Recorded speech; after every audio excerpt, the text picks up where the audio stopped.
तो दोस्तों, कैसे हो आप लोग? आई होप बढ़िया होंगे। और जैसा कि मंथली टेस्ट हो रहा है, तो ये भी जुलाई महीने का हिंदी का है। ऑब्जेक्टिव इसमें करने वाले हैं, ठीक ना। और एक एक दिन, एक एक महीना आपके बोर्ड एग्ज़ाम में घट रहा है, ठीक है। तो मन लगा कर पढ़ाई करिए, यही आपके लिए सब कुछ है, ठीक। तो मंथली टेस्ट हिंदी का इम्पोर्टेंट क्वेश्चन है, आप कर लीजिए। एक भी क्वेश्चन मिस नहीं होना चाहिए और अपने दोस्तों के साथ फटाफट से शेयर कर दीजिए। ये क्वेश्चन बहुत ही इंपॉर्टेंट है, ठीक है। और देखो, चैप्टर से उठाया गया है तो चांसेस तो होंगे ही, और मोस्ट प्रोबेबली चांसेस हैं कि आपके ये मासिक टेस्ट में पूछे जाएंगे, ठीक है। तो एक भी क्वेश्चन मिस नहीं करना है। चलिए फिर फटाफट से स्टार्ट करेंगे। हाँ, दोस्तों के साथ शेयर करना नहीं बोलना है, और कैसा लगा वीडियो कमेंट जरूर करना है, ओके। चलो स्टार्ट करते हैं। फर्स्ट क्वेश्चन है आपकी स्क्रीन पर। बहादुर पर कितने रुपए की चोरी का इल्ज़ाम लगा था, ये आपको बताना है। तो 11 रुपये की चोरी का आरोप लगा था। पहला का बी नंबर ऑप्शन आपका राइट हो जाएगा, ठीक है। चलिए नेक्स्ट क्वेश्चन पर चलते हैं। Second and third number question है। सेकेंड वाला पहले पढ़ते हैं, ठीक है। एक एक क्वेश्चन बारी बारी से करते हैं। सुजान सागर किसकी कृति है, यानी कि सुजान सागर किसने लिखा है? तो ये लिखा है घनानंद ने लिखा है, ठीक है। Option number B right answer हो जाएगा। किसे प्रेम की पीर की कवि कहा जाता है, तीसरा नंबर क्वेश्चन है, तो इसका घनानंद हो जाएगा, ठीक है। बहुत ही शानदार क्वेश्चन, लाजवाब क्वेश्चन है, एक भी क्वेश्चन मिस नहीं करना है, ठीक ना। चलिए फटाफट से आंसर कर लेते हैं। पराजय में कौन उपसर्ग है? जो पहले आता है, जो वर्ड में पहले आता है वो होता है उपसर्ग। तो परा धनजय, तो यहाँ पर हो जाएगा परा। Option number B right answer हो जाएगा। चौथा का प्रदर्शन में कौन सा उपसर्ग है? प्रदर्शन में कौन सा उपसर्ग है आपको बताना है। तो प्र और दर्शन, तो प्र शुरू में आया है। Option number B right answer हो जाएगा। अच्छा, आपको ऐसा लग रहा होगा कि बी बार बार आ रहा है, हो सकता है ऐसा होता है, ठीक ना, कोई बड़ी बात नहीं है। तो उसके लिए आप ज़्यादा टेंशन ना लीजिए, ठीक है। और अब अगर आपका ऐसा है ना, आपको क्वेश्चन का आंसर पता है और कंटिन्यू एक ही आ रहा है, तो फिर टेंशन नहीं लेना है। आपको पता है ना सही आंसर है, तो फिर हम सही करेंगे। घनानंद की भाषा क्या है? तो घनानंद की भाषा जो है वो ब्रज भाषा है। नेक्स्ट क्वेश्चन पर चलते हैं। 7 नंबर क्वेश्चन है आपका। सारे एकदम लाजवाब क्वेश्चन है, एकदम मिस करना ही नहीं है, चांस ही नहीं है। झूला शब्द में कौन सा प्रत्यय है? तो आई थिंक ये होगा झूला। ये हो जाएगा आपका प्रत्यय है ना, ए नंबर ऑप्शन आपका राइट आंसर हो जाएगा, ठीक है। ए तो बस है इसका। हाँ चलिए ठीक है, आगे बढ़ते हैं। वास्तविक शब्द में प्रत्यय है, तो वास्तव धन इक, ठीक है। तो 8वां का जो ऑप्शन नंबर हो जाएगा बी राइट आंसर हो जाएगा, ठीक है। नेक्स्ट क्वेश्चन पर चलते हैं। किस शासक ने अपने सिक्कों पर राम सीता की आकृति और नागरी लिपि में राम सिया शब्द अंकित करवाए थे? यानी कि कौन सा वो शासक था जो सिक्का पर राम सिया का लिखवाया था, ठीक ना, और राम सीता की आकृति बनवाई थी? तो 9वां का जो ऑप्शन नंबर हो जाएगा सी अकबर, ठीक है ना। नागरी लिपि शीर्षक निबंधकार के लेखक कौन है? नागरी लिपि शीर्षक निबंध के निबंधकार कौन है, ये आपको बताना है। तो 10वां का option number A right answer Gunakar मूल्य। चलिए आगे बढ़ते हैं, जल्दी फटाफट से कर लेते हैं, ठीक ना। और अभी फटाफट से वीडियो को लाइक या डिसलाइक जो करना हो कर दो, और दोस्तों के साथ शेयर कर दो, ठीक है। बहादुर का पूरा नाम क्या था, ये आपको बताना है। तो 11वां का option number B right answer हो जाएगा दिल बहादुर। निर्मला कौन थी? तो निर्मला कौन थी बताइए? कहानीकार की पत्नी थी। बहादुर कहाँ से भाग कर आया था?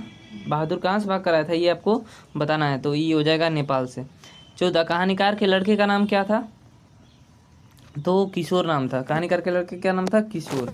चलिए आगे बढ़ते हैं। आज जन्म में कौन सा समास है? तो देखो, अ और आ जहाँ आगे लगता है ना, तो इससे आपको सेंस मिलता है कि आज जन्म यानी कि जन्म से, ठीक है।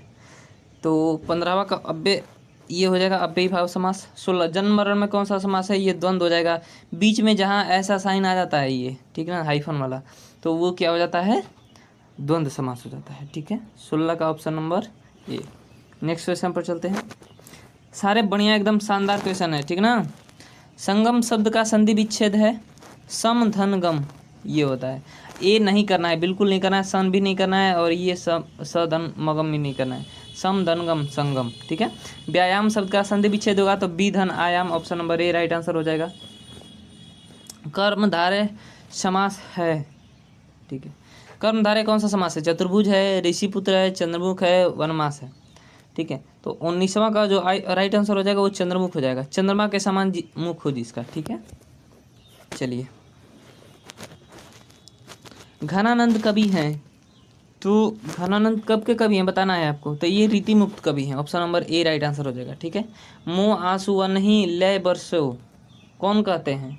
ये श्लोक किसने बोला है ये आपको बताना है। तो 21वां का जो राइट आंसर हो जाएगा वो हो जाएगा सी, घनानंद ने।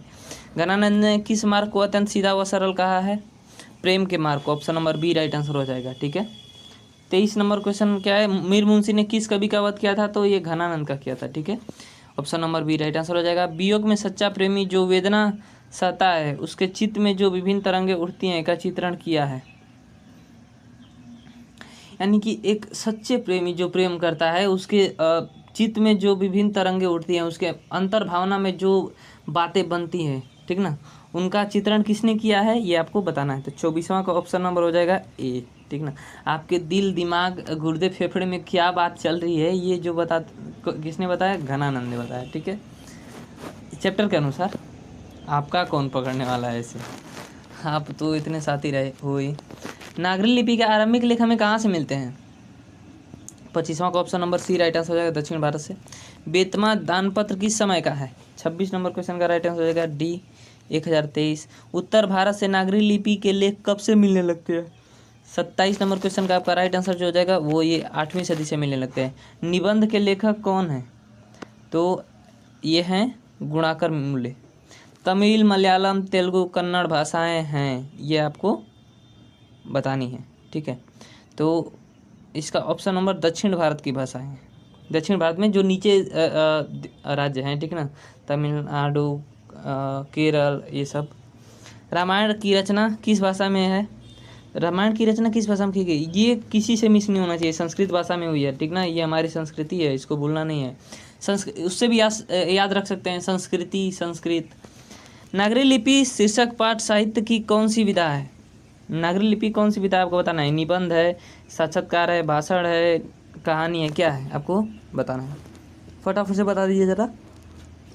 तो 32 नंबर क्वेश्चन का 31 नंबर क्वेश्चन का आपका जो राइट आंसर हो जाएगा वो हो जाएगा निबंध। 33 नंबर क्वेश्चन क्या दिया है, ठीक है। बहादुर से मार खाकर भैंस भागी भागी किसके पास चली आई? ये आपको बताना है। तो 33वां का option number B right answer हो जाएगा, माँ के पास।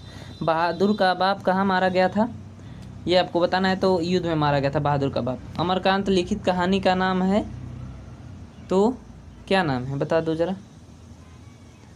35 नंबर क्वेश्चन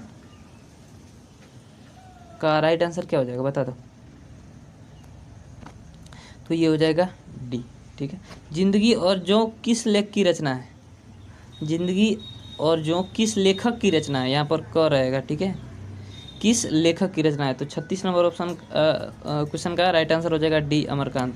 बहादुर को लेकर कौन आया था? तो बहादुर को लेकर लेखक का साला आया था। लेखक अमरकांत ने हाई स्कूल की शिक्षा कहाँ से प्राप्त की थी? ये आपको बताना है। लेखक अमरकांत ने हाई स्कूल की शिक्षा कहाँ से प्राप्त की थी? तो बलिया से प्राप्त की थी, ठीक है। बहादुर शीर्षक कहानी में किशोर कौन था? तो ये लेखक का पुत्र था। बहादुर शीर्षक कहानी में किशोर जो था वो लेखक का पुत्र था। लिखावट शब्द है स्त्रीलिंग है कि पुल्लिंग है, ये आपको बताना है। बहुत ही शानदार क्वेश्चन है ये वाला एकदम, इसको तो मिस ही नहीं करना है, ठीक है ना। बहुत बढ़िया से इसको याद कर लेना है। बता दो फटाफट से बता दो ज़रा। तो स्त्रीलिंग है, लिखावट स्त्रीलिंग है, ओके। चलिए तो फिर आई होप अच्छा लगा होगा आपको वीडियो, और ये आपको काफ़ी हेल्पफुल होगा आपके मासिक टेस्ट में, ठीक। चलिए फिर मिलेंगे, और सारा देखो आपको टेस्ट के बाद जो MCQ है उसका राइट आंसर मिल जाएगा, और आपको कहीं जाने की ज़रूरत नहीं पड़ेगी। देखो लिटरली मैं बता रहा हूँ कि जो क्वेश्चन का आंसर मैं दूंगा 100% राइट दूंगा। अब इधर उधर तुमको देखने की ज़रूरत नहीं है, ठीक ना। आप यहाँ से सारी जानकारी ले सकते हो, अपने एग्ज़ाम से अपने टेस्ट का आंसर की मिल सकता है, ओके। तो अपने दोस्तों के साथ ज़रूर शेयर कर देना। वीडियो कैसा लगा कमेंट करो, लाइक या डिसलाइक कुछ तो कर दो, उससे हमको फीडबैक मिलेगा। फिर मिलेंगे, ख्याल रखना, मन लगा कर पढ़ाई करते रहो, बाय।